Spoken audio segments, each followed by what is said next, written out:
Gratitude is simply a feeling of thankfulness and appreciation for the things that you have in your life. Are we always grateful? No, we're not. And my focus is on the reason why we're not often grateful. In this video, I'm going to be sharing with you how to practically practice gratitude, because for many of us, gratitude does not come naturally to us. And if you're in that category, that's why I'm here for you. I'm going to be showing you powerful reasons and ways to start practicing gratitude today. The number one step is start journaling your wins. So many of us have what we call a recency bias. What that means is we have a tendency to dwell on only the things that we can remember because those things have only happened for us recently. I don't believe the human brain or mind was designed to hold everything that has happened for us in our memory. That's why the power of journaling is very crucial. That's the reason why you have to take the responsibility to journal some of your wins and some of the good things of life that has happened for us. Sometimes we don't think because we don't remember, and we don't remember because we're not noting them down. Let me challenge you to this simple task. Every time something good happens for you, or every time you win in life, or every time you make progress, or you see the kinds of results that you were hoping for, go write it down somewhere. Start every year with that journal note. Start documenting it somewhere. By the end of the year, take time to reflect. This should be part of your yearly practices where you reflect on how the year has been so far. How do you know you have succeeded with the year if you haven't documented the journey of the year somewhere? The way to know that your life is making progress and that you're doing well at something and that you consider a year to be a win is when you've been documenting. And sometimes it's because we don't remember. We have that recency bias thing I talked about. So part of how to beat that and hack that is to develop a journal where you start to host all the good things that have happened for you.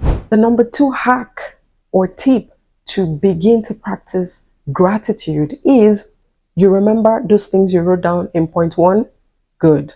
You have to start to consciously think and dwell on them, especially when things get tough.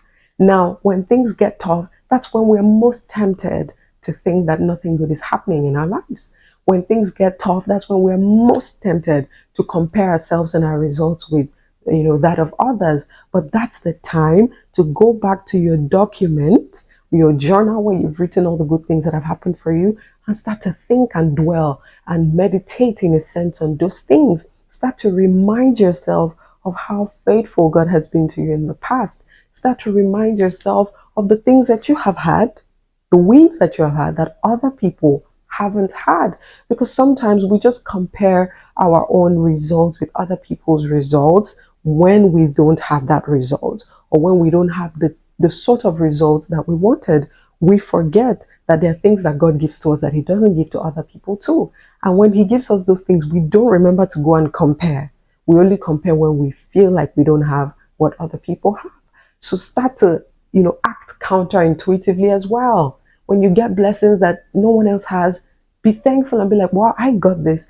I know friends who were praying for this who didn't get it as well. It's not to make you feel superior. It's not to make you feel better than other people, but it's to train your subconscious mind to begin to document these things so that when you receive the no's of life, when you experience the letdowns and the challenges, you're able to balance your thinking. You don't go off and on an emotional tangent, throwing tantrums and saying mine is always the worst. I don't know why nothing good happens for me. This is what will help you maintain that balance, because you have the evidence that you've also received when other people did not receive.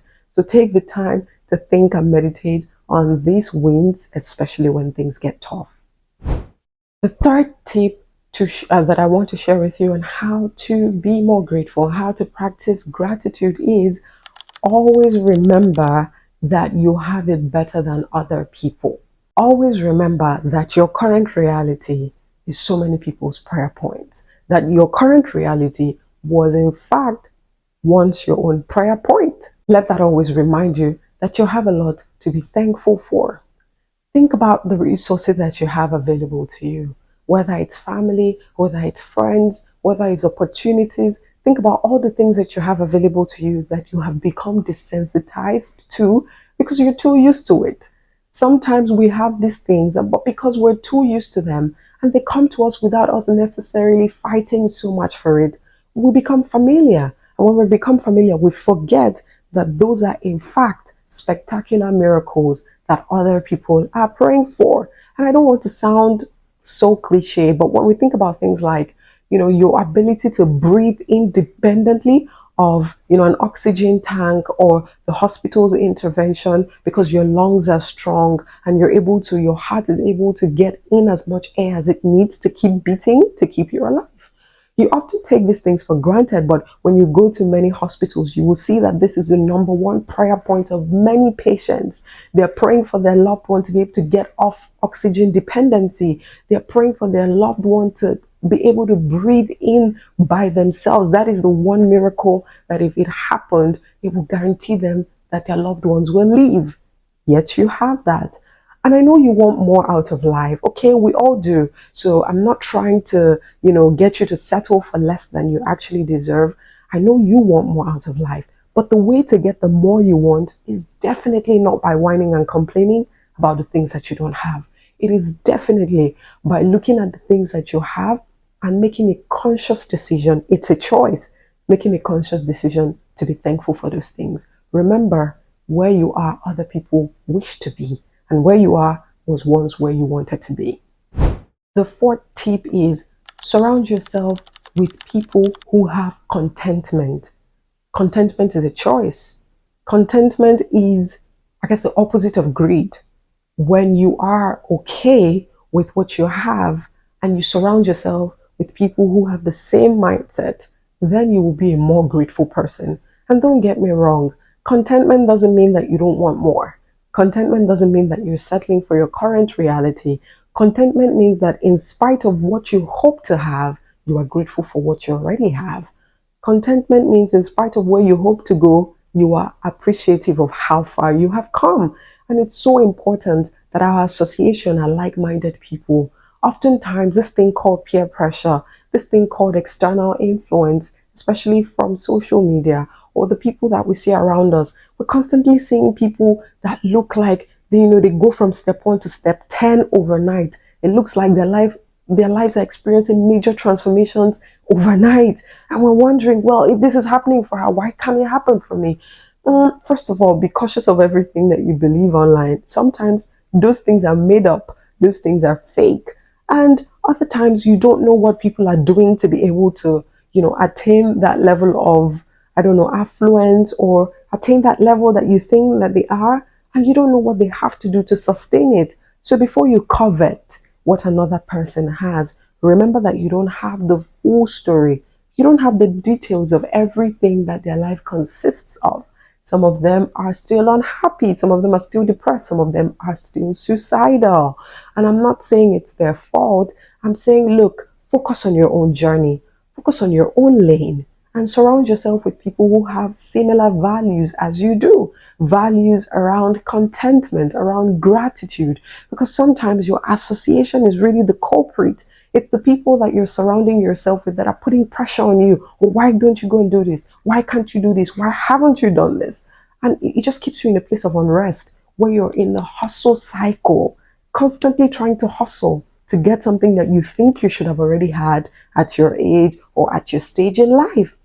Listen, my friends, it's an endless pursuit. There's never a destination to that kind of life. It's always going to be one thing after the other, the other. When you get the thing that you thought you wanted, you realize that there is more to be gotten, and you continue in this rat race, which I believe that God never designed humans to be on. So set yourself free. Stop giving people that much power to control your thinking and your actions as a result.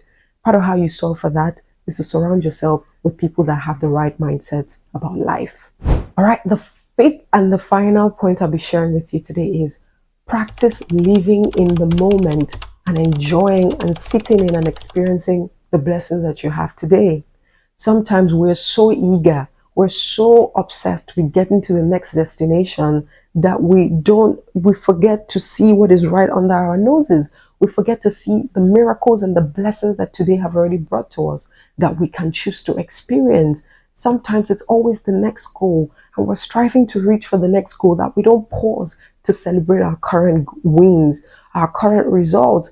We experience a breakthrough, but the thing that comes to our mind is, okay, now that I have this, what's next? Perhaps you should pause and say, now that I have this, I'm grateful. I get to experience this blessing. I get to sit in it. I get to enjoy it. I get to pause and just sit in that space of the miracle that has happened for me before you can go on to pursue your next goal. And that is a conscious habit that you're going to have to cultivate. Stop underlooking the things that are happening right in front of you for you. Stop being obsessed with the next thing that could happen for you. Stop being obsessed with the next thing that is happening for another person. Right in front of you is where your eyes should be, enjoying, appreciating, and being grateful for the things that you've experienced. And listen, these are counterintuitive, countercultural tips that I'm sharing with you because it doesn't come naturally, especially in the world that we live in today. The hustle culture is on the rise. The grind is real. We want the next thing and we want it now. But you see, it's producing a generation of very fragile people, people who don't even recognize when things are happening for them because it's an endless pursuit. It's raising a generation of people who do not know what gratitude is, who do not know how to pause. And so it's important that if you want to become a person who practices more gratitude, you have to act counterculturally. You have to act counterintuitively because that's where the true treasure lies. Take the moment to experience your current wins.